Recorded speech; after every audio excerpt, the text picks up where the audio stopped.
Week 7 is here. I got my mustache video. This is about beating the waiver wire, and this is the biggest advantage you can get in fantasy football. But before I get into it, welcome to the playlist. Thank you for kicking it. I am Jimsy, and this is Fantasy on Repeat.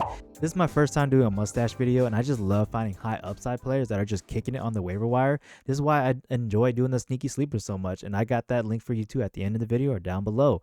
But let's get into it. The first player I'm going to talk about is the league winner that almost was. Remember Woody? Woody Marks of the running back for the Texans. You have to remember, in week 4, he had 22 opportunities and 119 yards and 2 touchdowns. Woody Marks is going up against the Seattle defense that allows 8.1 yards per catch to opposing running backs. They let ETN get 4 for 28, Rachaad White 4 for 30, and the Cardinal running backs 7 for 22. Marks, when he is utilized, he went 4 for 50, 1 for 37.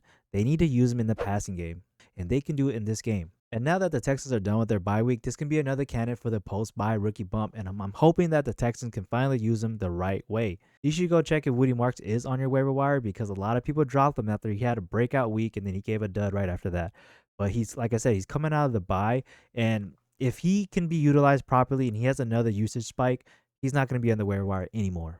The next running back I'm going to talk about is going to be Tyjae Spears. He jumped from 25 snaps to 59. And if you blinked, you missed it. And he led the backfield in week 6 with 9 opportunities for 50 yards. Spears' yards per catch right now is at 4.7, and in previous years is at 7.4. So his stats are just a little bit dyslexic right now, but the shift is coming. Spears is carving out legit standalone value, and by the end of the year, he can be a solid flex play all day, every day.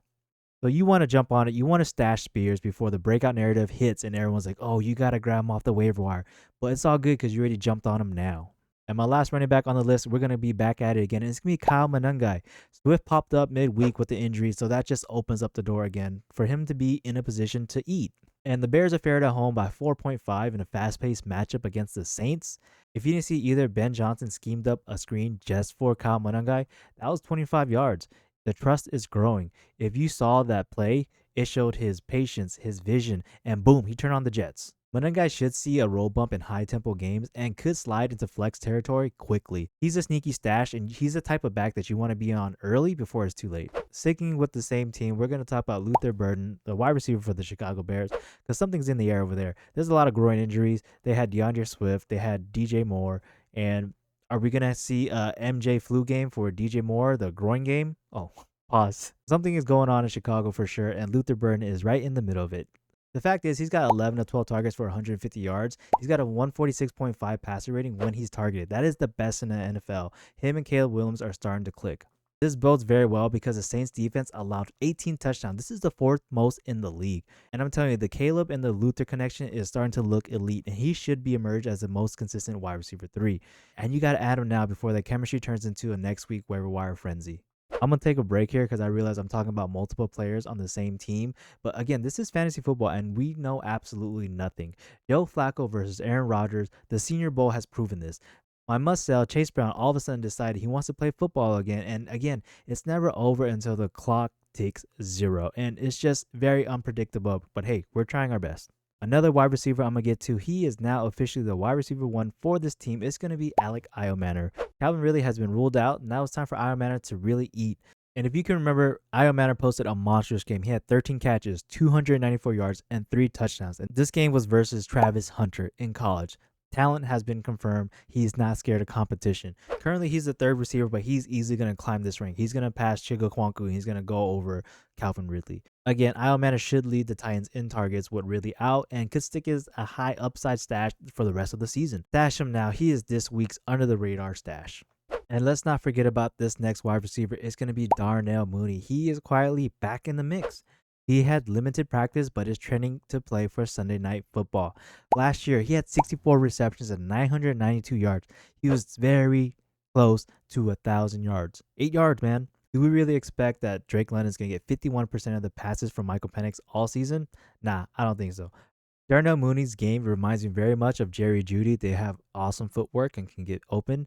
But I talked about Jerry Jeudy being in my must-sell videos. Who would you rather have? Mooney should return as a strong wide receiver 3 with touchdown upside and higher-powered offense. This next receiver I'm going to talk about is me, Jalen Coker. He's coming off the IR. He's going to make his season debut.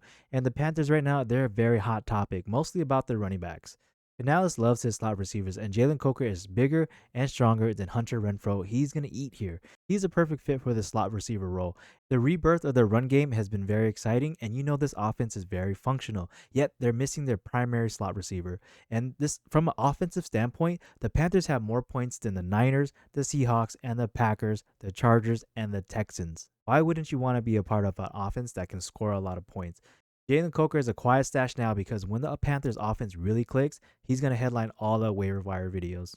Another sneaky stash for the tight end is going to be Mason Taylor. He's already the second in receiving behind Garrett Wilson, and that's no fluke.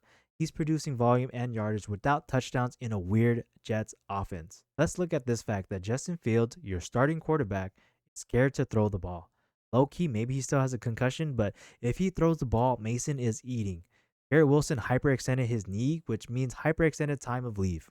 The reports have been everywhere for Garrett Wilson. Oh, it's going to be a longer time out. He'll be okay.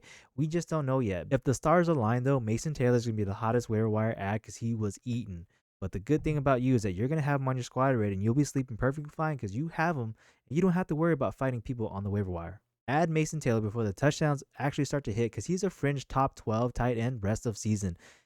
And like I said, I want to put you on game before the waiver wire comes through. My last mustache player is going to be Jaxson Dart, the quarterback for the New York Giants. Yes, I did say he was a must sit, but that doesn't mean you shouldn't roster him. Let's be smart and let's get into it because let's say that he gets another 2-touchdown game. And what if he gets a bare minimum of 17 fantasy points? It's really not that bad. He's not killing you, but let's big brain this, okay? He just beat the Eagles, who just lost to the Broncos. Now he's playing the Broncos this week. He can just provide something that you just don't expect. He does have rushing upside, and he's been mentioned among the greats that are doing it. And no, he's not Vanilla Vic. That's Daniel Jones. He has that title. I'm calling him more of a Frosty Fields because they have a very similar play style. Just bench stash Jaxson Dart now because one more solid outing, and then he's going to be everyone's top QB ad. Alright, week 7, that was my mustache video. I want to put you on game about some players that are probably going to be mentioned in the waiver wire video, and I want to be ahead of the curve and kind of give you my perspective on it. And if you need my sneaky sleepers video, it's going to be at the end of the video or down below. If you want to go peep that, I appreciate it. And of course, as always, thank you for kicking it. Don't forget, like, comment, subscribe. Let's chop it up. Are you thinking about playing any of these guys or even picking up any of these guys? Let me know. But fantasy on repeat. Till next time, Jimsy is out. Peace.